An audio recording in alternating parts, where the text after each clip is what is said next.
This is the second video. In the previous video, you learned about assigning oxidation numbers.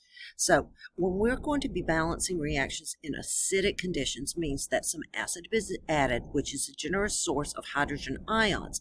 That is done because there's some oxygen involved. We're going to be forming water.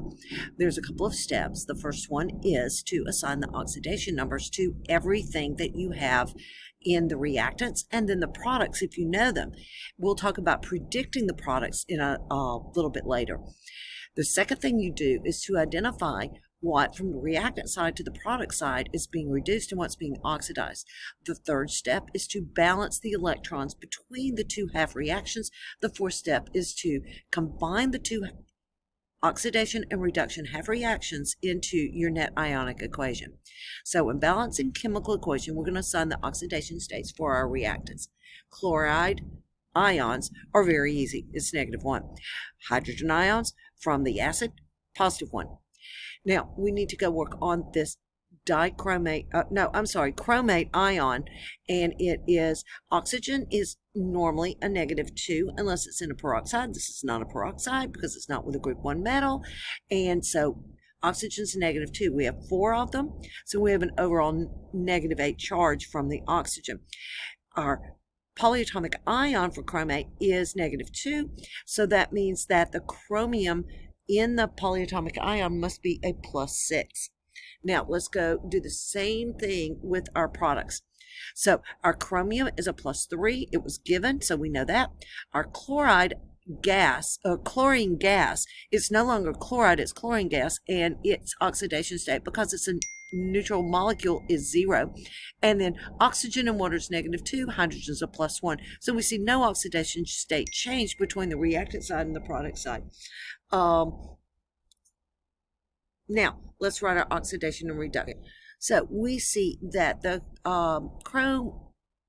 chromate, in the chromate ion, the chromium is a +6, and it goes to a +3 form. That means that it must gain 3 electrons. And so you see that right here that we have the +3 electrons. And there is oxygen in the chromate ion. There is no oxygen in the chromium 3 ion. So that oxygen went to form water. That's just what you got to get used to of seeing, is that I'm going to pick up my losing oxygens in with some hydrogens to make some waters. And because there were 4 oxygens here, there'll be 4 waters formed because each water has 1 oxygen in it. That means I needed a total of 8 hydrogens, so I add 8 hydrogen ions as a reactant.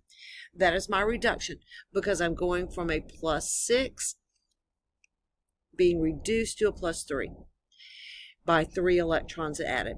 My oxidation is the chlorine, and the chloride ion becomes the chlorine atom with a 0 oxidation state, which means that each chloride loses 1 electron for a total of 2. That's where the 2 comes from. Each one of these, because it's Cl2, I need 2 of them, each one loses 1 electron to be 2 electrons. And now I have the fact that I have 3 up here and 2 on my oxidation. I need 3 electrons as a reactant in my reduction, but I'm only getting 2. Where's the other one coming from? The least common multiple between 3 and 2 is 6. So let's turn them both into 6. I will multiply the reduction by a factor of 2. I'll multiply the oxidation by a factor of 3. So 2 chromates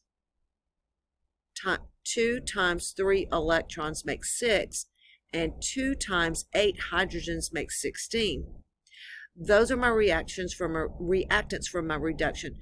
In my oxidation, I have 3 times 2 makes 6 chloride ions. That's all of my reactants.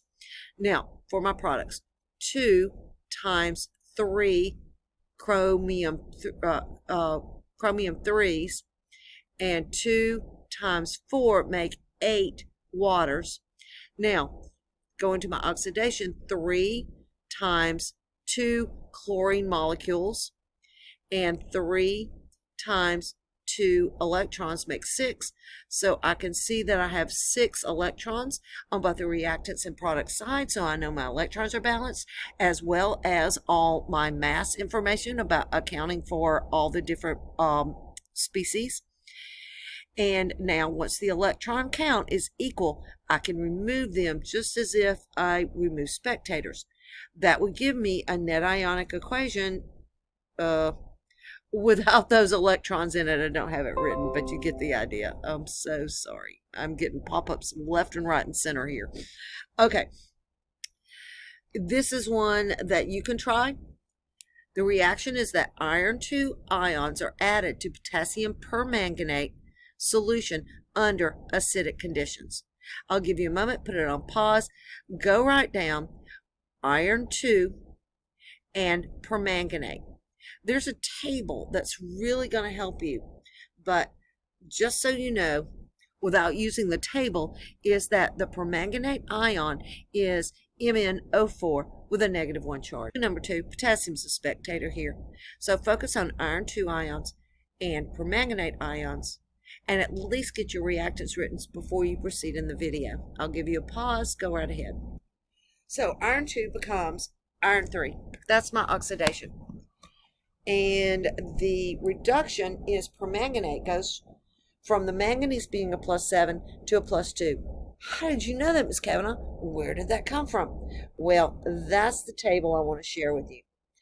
There are some common reduction situations, and permanganate in acidic conditions, as this is, says that permanganate is going to go to become, as a product, manganese 2 ions. This table is your friend. This table is something that is posted on my wall in my classroom, and then you will have access to from any test. The point, the idea is that you polish your skills by doing a lot of practice, so you don't have to have the table. You just like to have the table to make sure you're doing it right. We will work in acidic conditions. I don't think at this time I'm even going to have time to work for basic solutions. We'll think about it. I might throw it in if there's a day that I can do that. But this table tells you, here's what permanganate does. Here's what dichromate. This is dichromate in acidic conditions. The dichromate polyatomic ion breaks apart. The oxygen goes to some hydrogens in acidic conditions to make water, and the chromium becomes the chromium 3 ion. Nitric acid in concentrated and dilute situations becomes either nitrogen dioxide or nitrogen monoxide, and sulfuric acid, when it's hot and concentrated, can become the sulfur dioxide ion.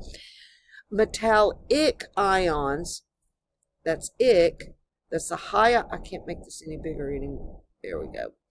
The metallic ions become the metallus ions.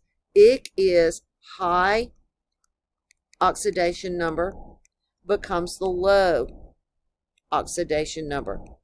So what this is saying is that the +3 form becomes the +2 form, or the +2 form becomes the +1 form. You get the right idea, right? Free halogens like F2, Cl2, etc. become halide ions, Cl minus, or 1 minus, sorry, F1 minus. And the sodium hydroxide and the sodium peroxide and hydrogen peroxide, sodium hydroxide becomes, I keep saying because that's what it becomes. The sodium peroxide becomes sodium hydroxide, and the hydrogen peroxide becomes water, or HOH, hydrogen hydroxide. And the perchloric acid becomes the chloride ion. This was a typo. This is an older version, and these are all your common reductions. And then there is a table that tells you, hey, here's what happens if something's oxidized. Halide ions, halide means the anion, like chlorine minus, becomes the free halogen, chlorine gas. That's its normal oxidation state. Free metals, like zinc, will become the metal ion, like zinc 2 plus. Sulfite ions, SO3 with a negative 2 charge, becomes sulfate, SO4 with a negative 2 charge. Nitrite, NO2 ions with a negative 1 charge, becomes nitrate, NO3 with a negative 1 charge. Free halogens in dilute basic, we won't go there. Free halogens in concentrated basic. Okay, we probably won't even use those at all. Metalless ions, which is the low oxidation state, become the high oxidation state, and hydrogen peroxide becomes oxygen gas and frees up hydrogen ions. So this table is where you look up, hey, I don't know what this thing does. Well, then you go to the table and figure out what's going to happen. Which brings us back to the reaction we were working where we had the permanganate ion. And we know that the permanganate ion goes to manganese 2. And we need some hydrogens so that we can pick up the oxygens and make water out of them. And so we need some hydrogens, and that means that if I'm going from a +7 to a +2, that means I've gained 5 electrons. Our iron was in a +2 form. Iron could go to Fe, the elemental form, but that would be a reduction. So I need an oxidation because I know when I see permanganate, I'm going to have my reduction. So the iron's got to be my oxidation. How can I make it more positive and free up an electron? I do that by taking it from the low oxidation state, the metalless, and turning it to the metallic oxidation state and free up an electron. Over here, I needed 5 to go from +7 to +2, but I only have 1. So I need to multiply this whole reaction by 5. This is balancing for electrons. I have 5 electrons to join with something and reduce it. And then I had 5 electrons freed up from my oxidation. And that is where I get my net ionic equation, and it actually balanced itself out for me. 1 manganese on each side, 4 oxygens, 8 hydrogens, and that gave me my net ionic equation. So these are the steps for balancing in acidic conditions. As in, iron 2 ions are added to potassium permanganate solution under acidic conditions. And it's just the fact that you need a source of hydrogen ions to pick up the oxygens and make some water is why we call it in acidic conditions. Step number 1, assign oxidation numbers, predict the products, use that chart, remove your spectators, including electrons. Identify your oxidation and reduction reaction, write the half reactions, use hydrogens to add waters to make the oxygens work out, and use hydrogens to make the waters work out. Now, you have an assignment that will walk you through a whole bunch of these practice, and we'll talk about them. We are moving to the end of the semester, to the end of the material, and we will work on this next class in review and get ready for our unit test. Thanks for watching. Bye.